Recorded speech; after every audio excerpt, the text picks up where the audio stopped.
para saludar a las personas que se vinculan con nosotros y que esperamos que puedan participar, igualmente hacer la discusión de los casos que vamos a presentar. Entonces les contaba sobre este libro de Topol.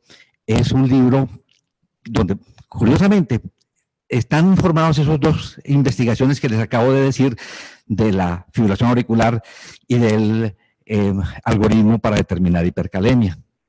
El hombre está informado de todo lo que está pasando en este momento, pero es lo más interesante, y es esto, el subtítulo que tiene eso, dice, ¿cómo? ¿Me quieres apagar por favor la luz allí? De cómo la inteligencia artificial puede hacer el cuidado del paciente más humano aún.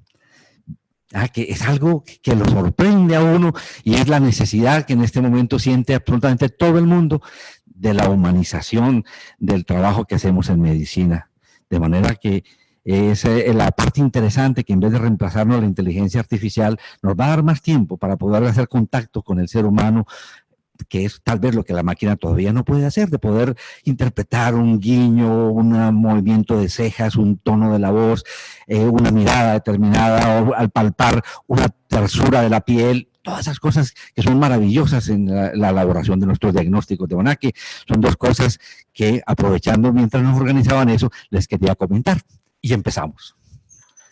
Entonces, yo le pasé algunos los electros a los internos para que los fueran viendo y que puedan participar hoy. Este no está, porque lo vimos ayer. Una paciente que nos atrajo la atención y creo que vale la pena compartirla con ustedes. Es una paciente, esta paciente es una señora de 33 años, con 23 más 2 semanas de embarazo. La remitieron al programa que ustedes saben que tenemos y que ténganlo por seguro que se va a convertir en un programa de referencia en el manejo de las señoras embarazadas con cardiopatía. Cada vez es más sólido, es un trabajo interdisciplinario. Entonces, esta paciente se remitió para la tamización que se hace inicialmente. Venía, su queja fundamentalmente, palpitaciones, ¿cierto, Jaime Alberto? Esta paciente había estado ya en consulta cardiológica y nos decía la información. A mí me contó uno de los cardiólogos que tengo un cortocircuito y pues evaluando con ella relativamente un buen estado funcional, solamente una fatiga. ¿Cómo paso? Ya, listo, las dos. Tú me dices cómo lo hago. Entonces, esta paciente la empezamos a conversar. Yo le dije a Jaime Alberto, no leamos las ecocardiografías que trae esa paciente y vamos a hacer un análisis de cómo está la semiología. Nos encontramos que esa chica tenía un PMI no determinable, no había latido epigástrico, pero nos encontramos que había un soplo sistólico en el foco pulmonar suavecito, 2 de 6, sin desdoblamiento del segundo ruido. Entonces, ya con esto vimos el electrocardiograma, y es el electrocardiograma que ustedes,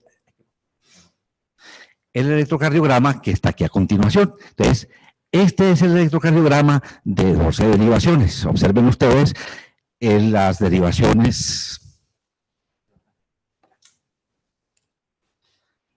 Las 12 derivaciones están aquí. Vamos a tener un acercamiento de esas derivaciones. Aquí tenemos D1, D2, D3, ABL, ABL, ABF. Y tenemos aquí V1, miren la morfología de V1, V2, V3, V4, V5, V6. Jaime Alberto, ¿tú quieres contarnos cómo se hizo la interpretación de este electrocardiograma? Y una anécdota que luego va a ser muy interesante para ustedes. Bueno, entonces vimos que el profe, tiene el anterior. Eso. Bueno, lo primero que detallamos pues que era relevante era que habíamos visto que tenía un eje para la derecha. Entonces ahí inicialmente pensamos de pronto un hemibloqueo posterior o si tenía de pronto hipertrofia ventricular derecha o alguna otra cosa. Eso fue lo primero que nos llamó la atención, ese eje tan desviado a la derecha. Ya después, cuando pasamos entonces a las derivas precordiales, vemos esa R, pues, esa QR, digamos, en B1 y esa R tan alta en B2. Inicialmente vimos que en la P en B1 sugería una normalidad auricular izquierda, pero en B2 y en B3 sugería más la P pulmonar, pues, o una anormalidad auricular derecha. Entonces ya con esas conclusiones dijimos que en ese momento tenía pues una hipertrofia del ventrículo derecho, una dilatación de cavidades derechas y tenía normalidad auricular, que pareciera que fuera izquierda en B1 y que fuera derecha pues en las otras. Ahí era como lo que habíamos visto, no tenía ninguna otra cosa. Entonces ahí tenemos el eje desviado, que la paciente pues lo tiene. LR mayor que la S en B1, que también, pues, mayor a 1, que la señora también lo tiene. Más que eso, es esa morfología sucedánea, ¿cierto? Es muy sugestiva cuando la vemos de QR en B1. Cuando está claramente la R mayor que la S en B1, es un criterio bien definido, pero esta morfología de QR, como la que vimos en nuestro paciente, la morfología de QR que vemos en nuestro paciente es muy de una hipertrofia ventricular derecha, ¿cierto? Y luego están los otros cambios que estamos observando, que son las S en B5, B6. Entonces, en definitiva, quedamos que esa paciente tenía una hipertrofia ventricular derecha, ¿cierto? Y entonces fuimos a ver la ecocardiografía y nos encontramos con una sorpresa interesante. Era que esa muchachita tenía un septum interauricular con una aneurisma del septum interauricular que abombaba y casi que se metía en el ventrículo derecho, y en la base de esa comunicación interauricular tenía, en la base de ese septum había una comunicación interauricular con un QPQS de 2,5. 2,4, con una dilatación del ventrículo derecho, todavía con buena función ventricular, y una dilatación de la aurícula derecha. No se hablaba de dilatación de la aurícula izquierda. Ya que bien interesante esto, pero la anécdota y la recomendación interesante fue lo siguiente. Mientras terminábamos la historia, le dijimos a la paciente, mira, siéntate en la sala de espera mientras entregamos los papeles. Nos llamó la hermana que estaba con ella. Aquí le está dando la palpitación que le da a ella, que no se había podido documentar porque traía Holter y todo lo demás, y justamente ella lo que se quejaba era de pulsaciones en el cuello. ¿Qué vimos, Jaime? Bueno, pues al examen físico ya se veía la onda en cañón, estaba taquicárdica como a 130 más o menos latidos por minuto, entonces le hicimos fue realmente un monitoreo con el desfibrilador. Y ¿lo va a mostrar, profe, o no? Ah, bueno. Y lo que vemos pues probablemente es una reentrada intranodal variedad común. Eso. Un RR completamente constante, compramos QRS estrechos sin onda P, y nos la llevamos inmediatamente para tomarle las 12 derivaciones. Ya estaba en riposinusal. ¿Ok? Entonces, bien interesante aprendizaje de esta parte. Miren la parte semiológica, siempre que hay un soplo sistólico en el foco pulmonar, puede ser una estenosis de la pulmonar, buscar si hay un desdoblamiento fijo del segundo ruido, porque eso es una CIA. En este caso no tenía el desdoblamiento fijo del segundo ruido. Y el electrocardiograma, miren qué bonito para uno enfocar a esa paciente adecuadamente. Bueno, ¿alguna pregunta sobre eso? Fue un caso que vimos ayer y que me pareció bien interesante.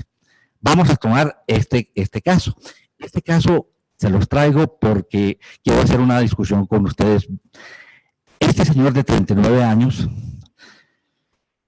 delgado, se veía como muy bien al momento de eso, entraba a la consulta. Yo, Jorge, ¿por qué vienes tú? Ay, doctor, yo quiero una segunda opinión. Se sabe, en esa parte ya lo pone a uno en defensiva, y es una parte compleja del trabajo médico que hacemos. Entrar de pronto a confrontar con otro colega, a tener una opinión distinta, en fin, es difícil. De todas formas, es una de las cosas difíciles en el trabajo médico, de colegaje y al mismo tiempo de ética, ¿no? Entonces, este paciente se le veía como ansioso, venía experimentando unas molestias muy inespecíficas en el tórax en reposo, de pronto sentía como calambre no solamente en brazo izquierdo, sino también a veces en pierna izquierda. Su queja no era tanto de palpitaciones, pero cuando lo evaluaron encontraron que estaba con latidos prematuros y le tomaron este electrocardiograma. Yo creo que uno de los internos quiere darle una lecturita a ese electrocardiograma. ¿Cómo lo leyó? No se animan. José, ¿tú quieres discutirnos ese electrocardiograma? Bueno, esto solo. Bueno. Entonces tiene un ritmo sinusal, qué pena, con una P que no sé, profe, si alcanza a cumplir criterios de normalidad auricular izquierda por componente negativo y en B1. Un acercamiento que de pronto puedes verlo más fácilmente, ¿cierto? Mira, ahí está de 1, de 2, de 3, ABL, ABL, ABL. ¿Ok? Ahí lo tienes. Sí. B1, B2, B3, B4, B5, B6. Sí, pues sí me parece que tiene normalidad auricular izquierda con un PR normal, pero pues así de entrada se ve como corto, pero sí viene como 160. Miren, aprovechando lo que decían inicialmente, la lectura que hacen ritmo sinusal por intervalo PD corto, miren, se nos había pasado de pronto mirar ese PD corto, lo dice el computador, con frecuentes complejos ventriculares prematuros, en una muestra se ve bigeminismo. En el momento en que lo agarran, está bigeminando, ¿cierto? Pero, profe, yo creo que da como 160, no creo que le dé menos. Bueno. Entonces, fundamentalmente, ¿qué dirías tú de ese electrocardiograma? Porque te tiene bigeminismo. Cuando tú ves bigeminismo ventricular, ¿cierto? Sí, sí. Ah, sí, sí. Ese paciente, ¿qué le vas a hacer con él? Pues la primera cosa que uno tiene que descartar es enfermedad coronaria. La historia no suena como enfermedad coronaria. El significado de una trashistoria ventricular es importante por síntomas, por presencia de enfermedad coronaria, por presencia de anomalías estructurales. Eso, porque en el... O sea, uno tendría también que buscar en el QRS que es sinusal, pues que conduce sinusal, si hay alguna anomalía que lo explique como... ¿Hay alguna evidencia de enfermedad isquémica, hay patológica, hay signos de hipertrofia ventricular izquierda, derecha? Yo le sumo... A ver, el Sokolov no le da.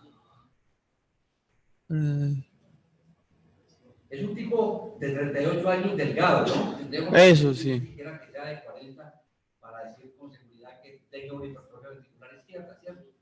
Bueno, ¿qué harías con este muchacho? Él trae una serie de información. Su historia, hace ejercicio y no tiene sintomatología. Ni palpitaciones con ejercicio, nunca he tenido síncope. Entonces, ¿cómo lo estudias?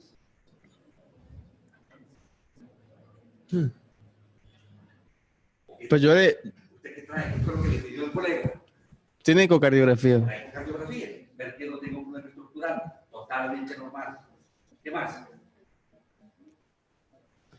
Pues un holter a ver si te ve. Un holter perfecto, ver la carga ritmógena, tiene 650 latidos ectópicos ventriculares aislados, dos morfologías, no hay dupletas, no hay tripletas.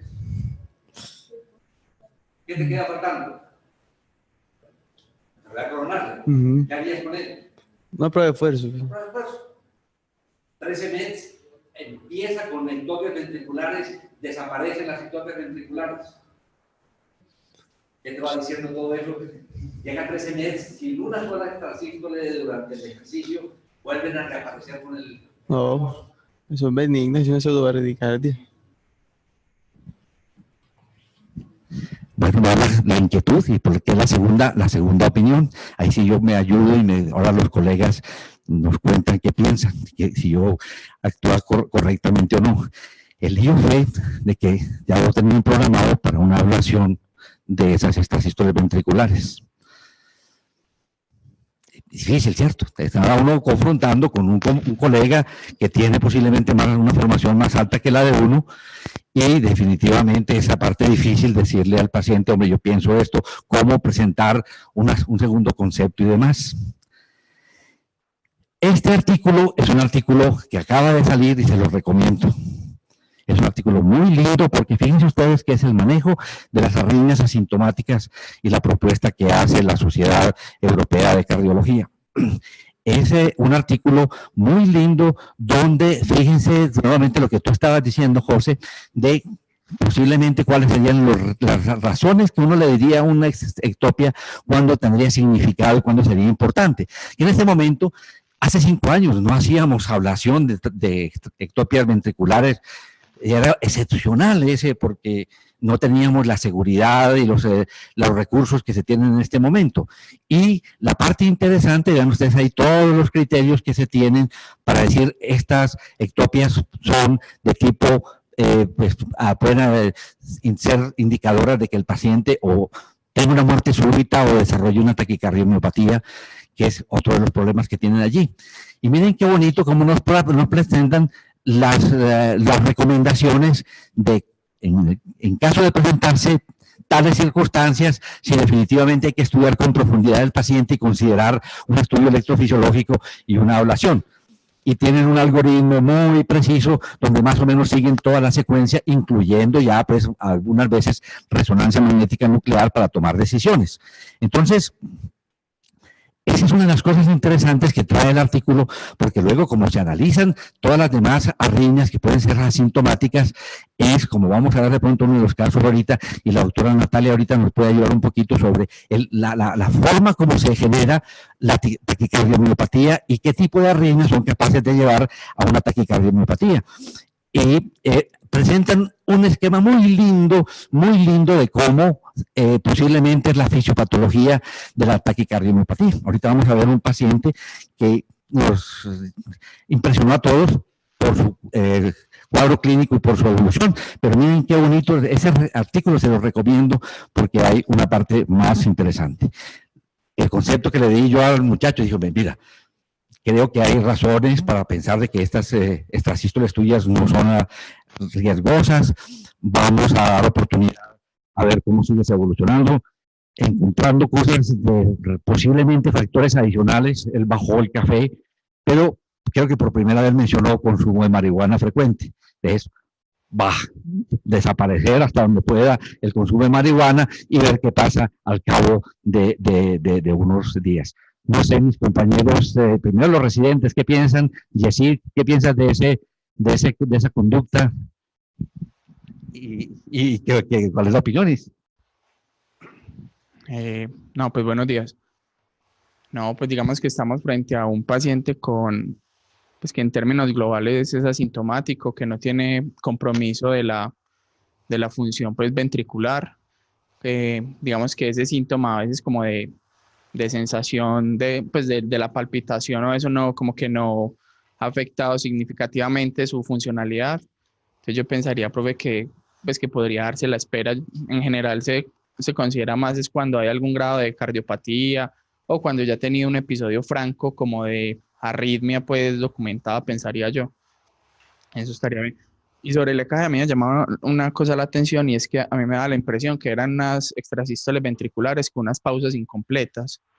Y esto es simplemente para alertar al resto de los compañeros a que hay algunas características que nos obligan, porque he visto algunos casos donde, digamos, esas ectopias ventriculares que en un EKG se pueden rotular como infrecuentes, muchas veces se dejan pasar o digamos que no se le extienden unos estudios pues más allá, pensando que es un paciente joven y eso. Entonces, por ejemplo, esa es una característica que lo obliga a uno a mirar con más detalle eso.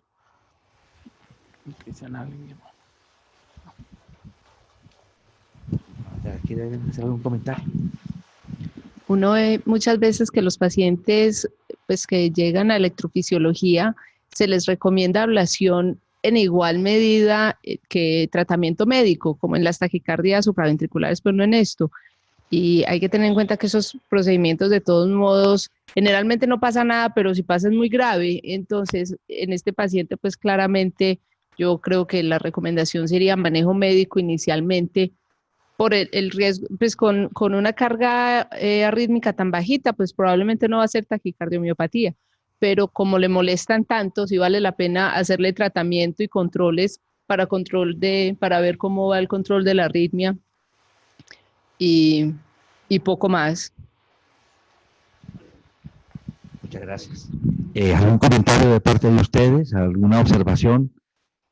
Bueno, de todas formas, yo pienso que es una de las cosas difíciles que afrontamos en medicina, esa parte de confrontación con los colegas, y al mismo tiempo hacerlo muy respetuosamente y que el paciente no sienta de que uno está demeritando el trabajo del colega, sino mostrando de que hay posiblemente dos opciones y analizar y valorar de pronto con el paciente cuál de las opciones puede ser la más apropiada de acuerdo a sus necesidades, a sus gustos y a los riesgos que se puedan correr, ¿de acuerdo? Entonces, esa es todo una parte interesante.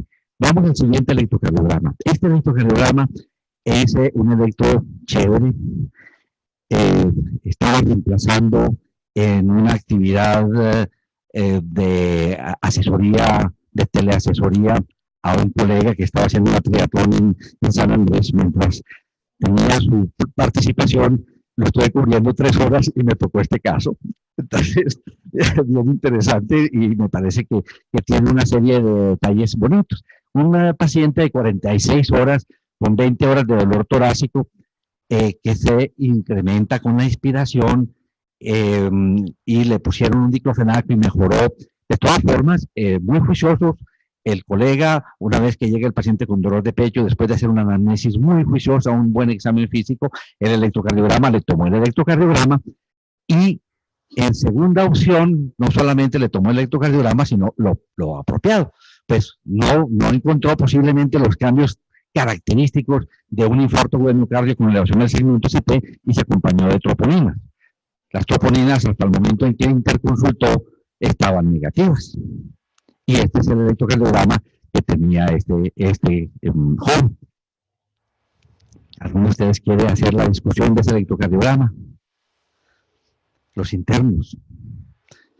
Te va a tocar escoger un interno.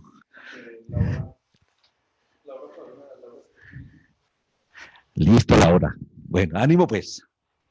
¿Cómo leíste ese electrocardiograma? Bueno, buenos días. Bueno, haciendo pues como la lectura sistemática, los aspectos técnicos están bien. Diría que es rítmico, la frecuencia cardíaca aproximadamente está como en 80.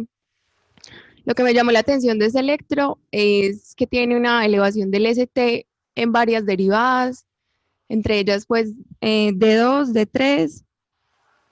En... ¿D1 te parece que tiene elevación? Sí, sí, en D1 también me parece que tiene. En ABR al contrario es como una depresión del segmento ST.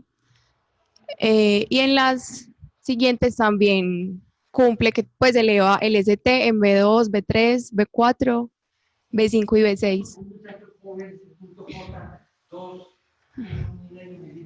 Es normal, ¿cierto? Ese punto J lo podemos esperar en el tipo joven todavía, pero si está elevado al segmento de B4, B5.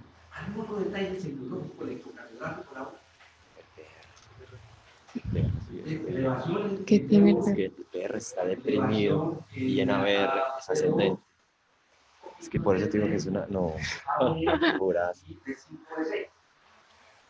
El PR. Que el PR es como ascendente en ABR. Y deprimido en los otros. Ascendente y deprimido en B. Y ascendente en ABR. ¿Qué más detalles? Y ascendente en ABR. Y esta elevación del segmento PR es ABR. ¿Cierto? Sí, no es Tú sabes, conocías este signo, el signo de Odin, ¿conocías? No, profe. Otro signo interesante de pericarditis. Mira qué bonito. Este signo es un TP descendente. Este TP descendente se llama signo de Odin, que diremos si está presente o no en nuestro electrocardiograma.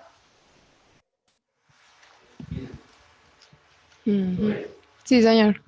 Entonces, el enfoque de este paciente fue La pericarditis. ¿Habías pensado exactamente eso? Sí, sí, señor. La pericarditis.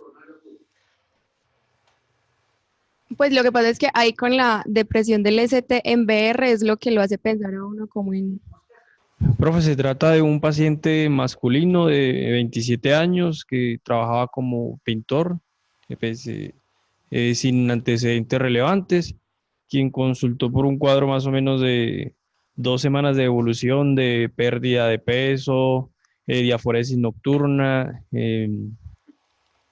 disnea, en la última semana que se hizo progresiva hasta presentarse en el reposo. Eso fue el motivo pues que lo llevó a consultar. Pues le hicieron una radiografía del tórax pues, donde se evidencia pues, esa gran masa mediastinal, que en la lateral pues podemos ver que es de mediastino anterior.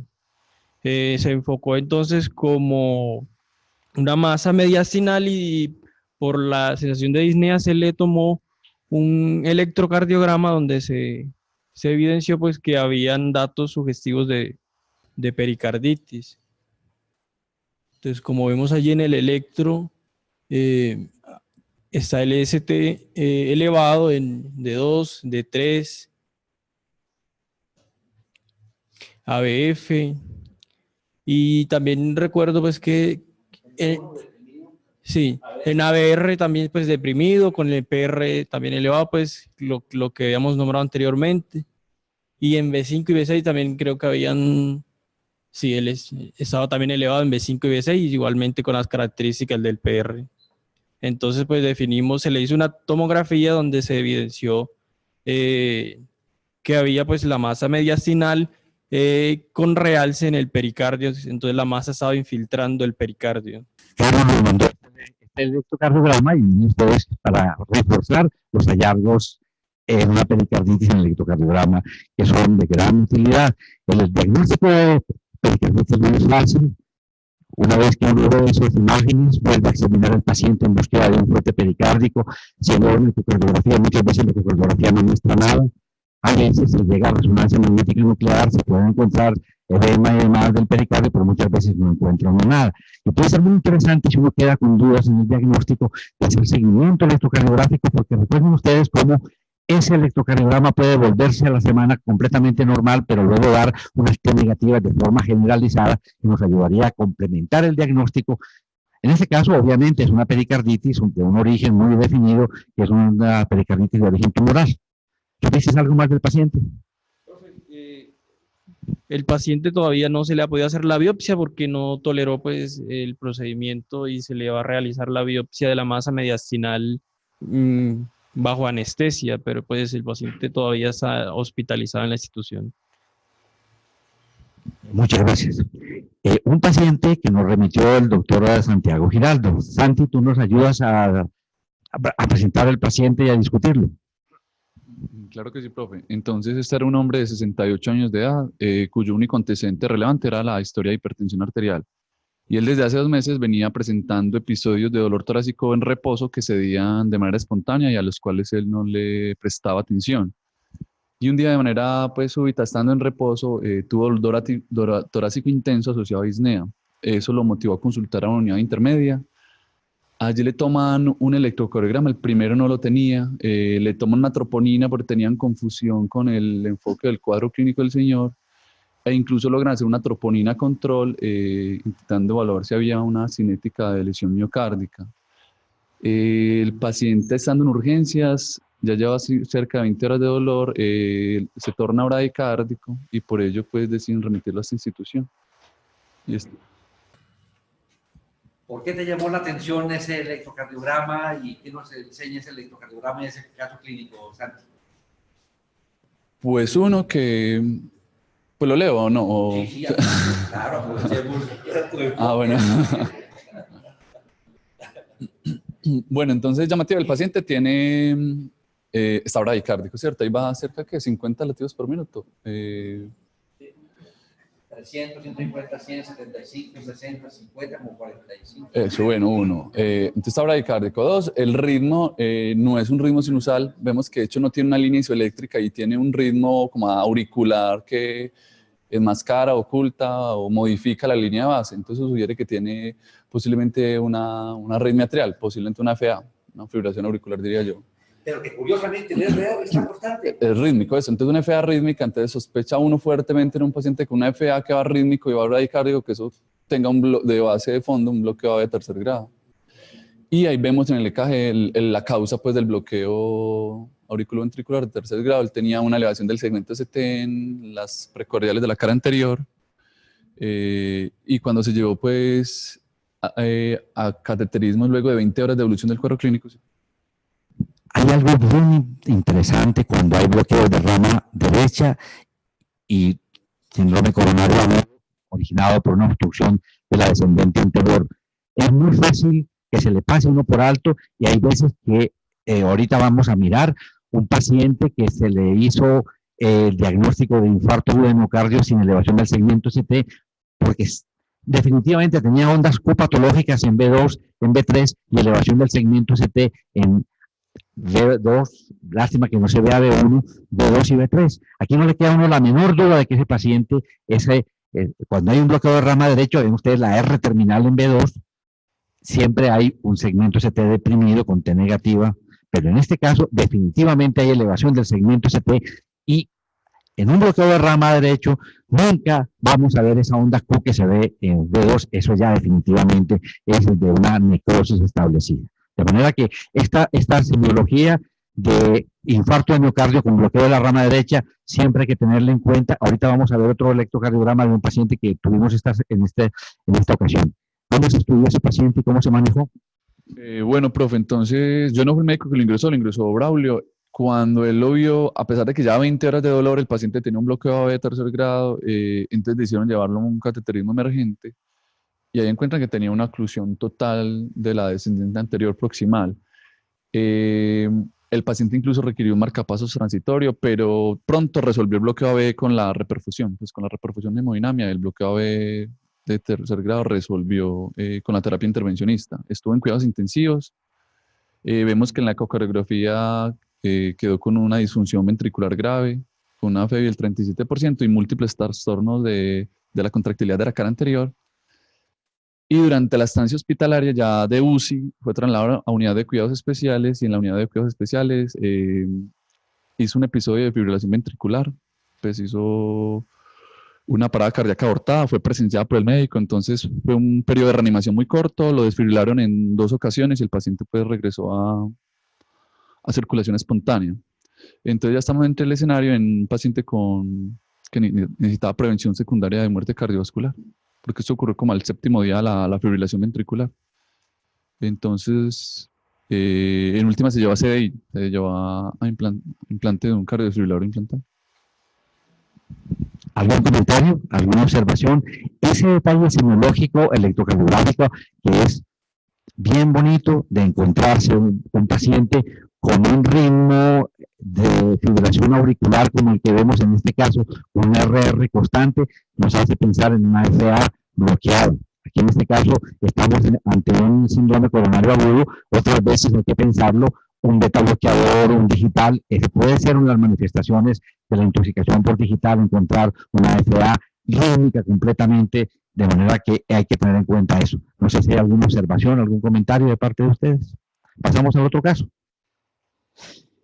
Bueno, este paciente, ¿nos quieres ayudar, Lauri, con ese paciente que tú lo viste con el doctor Edison en la consulta? Y es un paciente interesante. Bueno, profe, es un paciente de 27 años. Como pues decía en la historia, en agosto del 2017 presentó un episodio de dolor anginoso asociado a consumo único de cocaína. Se le realizó posterior a eso una coronariografía ambulatoria que mostró coronarias sanas y una eco transtorácica que mostró una FEBI del 73% y todo dentro de límites normales. Posterior a eso, en diciembre del 2018, presentó un episodio de palpitaciones y diaforesis y disconfort torácico. Él estaba tomando cerveza pues en un bar. Niega consumo de drogas psicoactivas. Consultó a su IPS con un electro que es muy similar pues al que les vamos a mostrar. Pero en marzo de este año presenta otro episodio similar y también estaba tomando cerveza, por lo cual acude nuevamente pues como tal al servicio de urgencias y en las 2 ocasiones se autorresolvió pues el evento sin ningún inconveniente. Entonces él asiste a consulta particular de cardiología, pues porque quiere saber qué debe hacer con ese electro. Solo quiero hacer un comentario sobre ese electrocardiograma de nuestros residentes de medicina interna, se anima. Bueno, haciendo la lectura sistemática del electro, pues en los aspectos técnicos parecerse bien. Bueno, la onda de estandarización se encuentra allá a la derecha. Con respecto a la frecuencia, pues vemos que está frente a una taquicardia con una frecuencia aproximada entre, bueno, 150 a 300 más o menos. Pongámosle 150 más o menos, 160. Relación al ritmo, no se alcanza a visualizar el RR es constante. Entonces es una taquicardia de un RR regular. Sí. Sí. Sí, pero como tal lo configuraría pues para, o sea, por el RR regular, uno pensaría que ya FA pues cubre nada, eso no viene ahí. Y se podría hacer tanto una taquicardia sinusal porque estaría dentro de los límites por el valor de la frecuencia cardíaca, y habría que realizar maniobras vagales para poder dilucidar y luego ver una onda P más claramente, en mi concepto. Con respecto a la clínica, también es importante considerar que pueda estar también desarrollando, pues porque no se descarga isquemia miocárdica. Entonces, por eso consideraría lo de las maniobras vagales. Bueno, no sé, lo que nos he apuntado, Diego, ¿quién quiere hacerle comentarios a esto? ¿Ah? Ánimo, chicos, ánimo, que les damos oportunidad de observación. Ahora sí, Marcia. Profe, bueno, a mí me llama la atención del electrocardiograma, pues es una taquicardia. El QRS está muy límite, pero cuando uno ve B2, uno se inclina más hacia un QRS ancho. Un QRS ancho y haciéndole pues algunos criterios de Brugada, uno ve que en B2 tiene esa morfología que llaman de conejo malo, entre comillas, que es muy sugestiva de que el paciente tenga una taquicardia ventricular. En el contexto del paciente, yo pensaría que por el uso de algún bloqueador de canal de sodio. Tiene otros signos de uso de bloqueadores de canales de sodio. En ABR tiene una R grande, una S profunda en D1. Ya que tú dices lo de influjo de sustancias inhibidoras de canales de sodio, les voy a mostrar uno de los casos que están para discutir, que de pronto se nos pueda pasar por alto, y quiero mostrárselo porque realmente es muy bonito, para que todos recuerden qué es. Este paciente tiene la siguiente historia clínica y es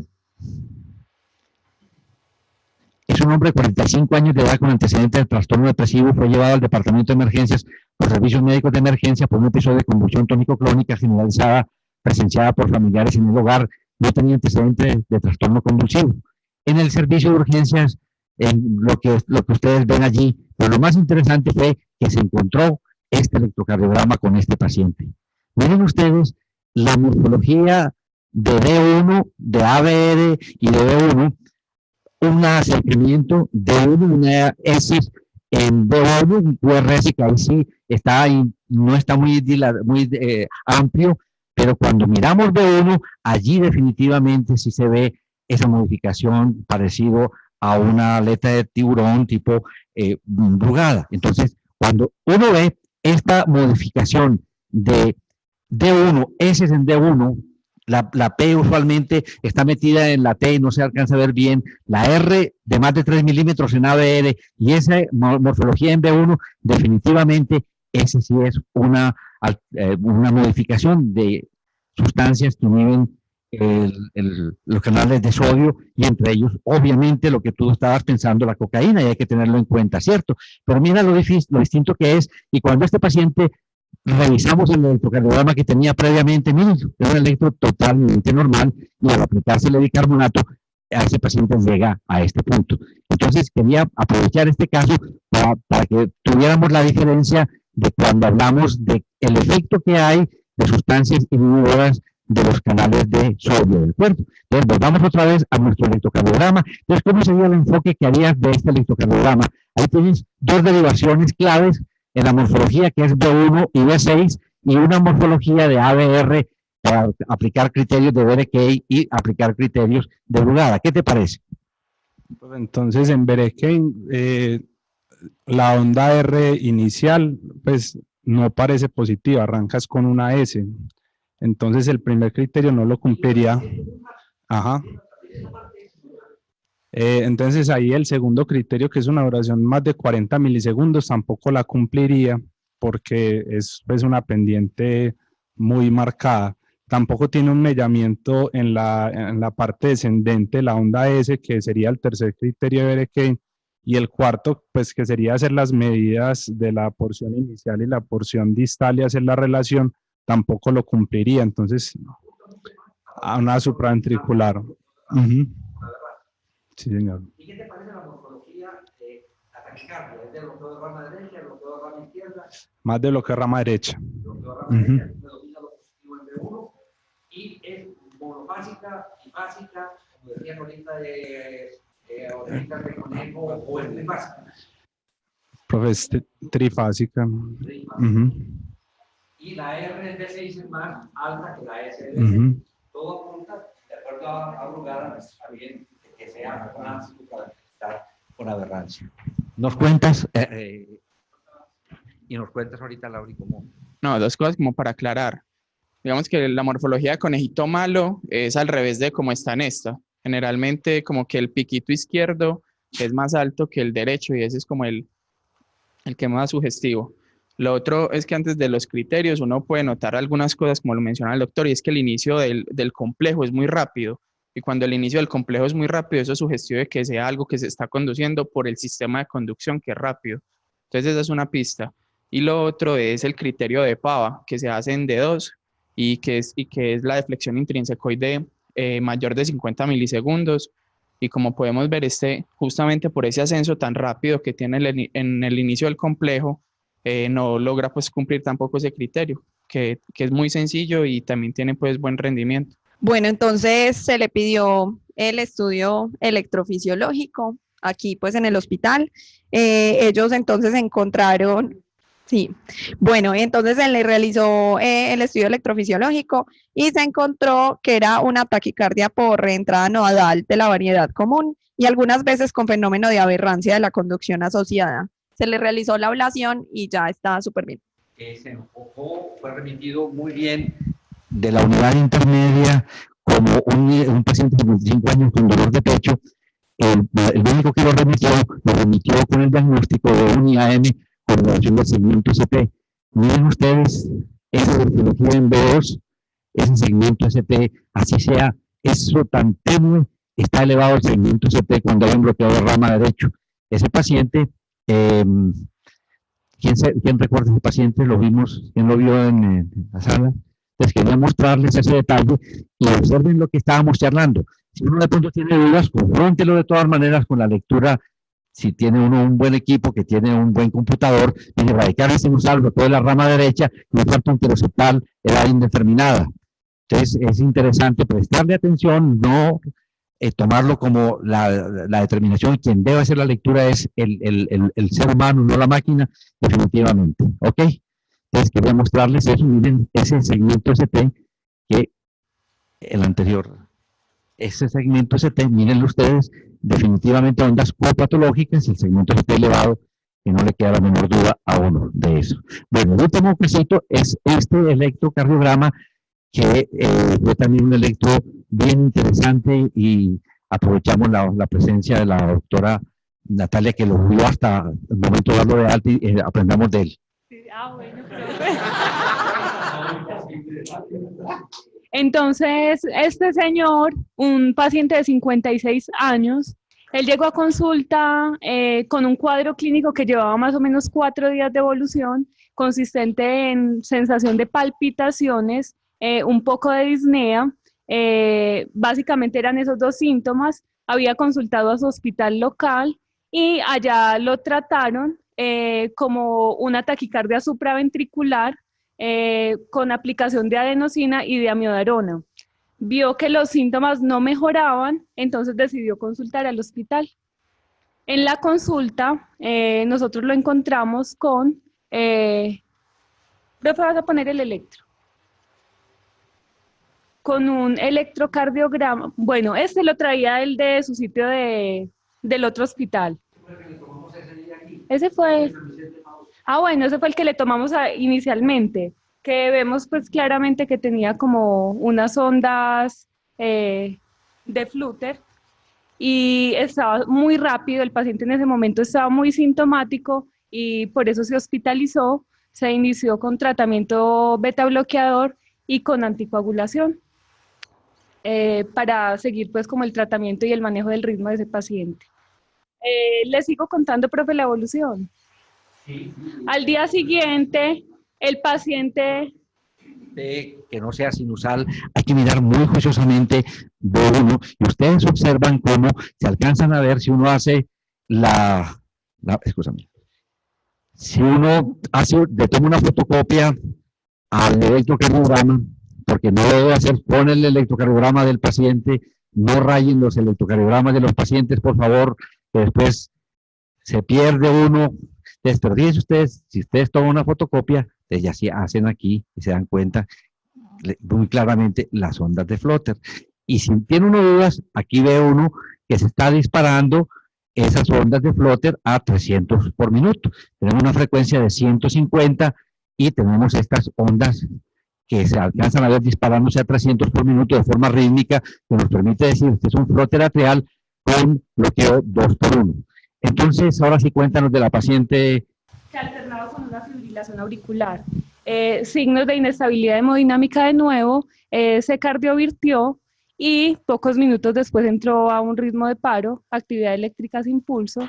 Se manejó pues el paro cardíaco con masaje cardíaco durante 4 minutos y posteriormente se llevó a la unidad de cuidados intensivos. Allí continuaba con su ritmo de FA alternante con flúter y decidieron llevarlo a un estudio electrofisiológico con ablación de venas pulmonares para el manejo de la fibrilación auricular. El paciente evolucionó posteriormente muy bien y ya fue dado de alta. ¿Recuerda la fracción de eyección que tenía el paciente? Él tenía una fracción, el ecocardiograma que se le tomó fue el día que se había cardiovertido en varias ocasiones y tenía una fracción de eyección de 18%. Estaba bastante comprometido. Doctora Natalia, usted ese paciente lo estuvo de seguimiento y lo dio de alta. ¿Nos quiere contar qué podemos aprender de ese paciente? Este fue un caso muy dramático porque el señor pues llegó a la consulta en este ritmo y durante la hospitalización siempre estuvo muy taquicárdico pues hasta que se inestabilizó. Luego como la tercera cardioversión lo tuvimos que intubar para poderle hacer la última cardioversión y fue pues en un estado casi premortem pues porque él llevaba mucho rato como entrando y saliendo de la arritmia. Lo llamativo fue que en la eco tenía un trombo, tenía varios trombos, tenía un trombo apical izquierdo y luego, sí, entonces luego era probable, pues lo que habíamos pensado era que llevaba muchos días así con la arritmia hasta tener tanta disfunción ventricular. Por la edad del paciente y pensando en llevarlo al procedimiento de ablación, le hicimos una coronariografía previa donde no tenía enfermedad coronaria, porque pensábamos que por tanta disfunción ventricular, pues porque probablemente tenía algo más de base, pero no tenía enfermedad coronaria significativa. Se le hizo la ablación y la verdad es que la respuesta fue muy buena a los pocos días, incluso cuando lo pasamos a la UCI, se le puso balón intraórtico porque tenía mucho bajo gasto en ese momento pues de la última cardioversión.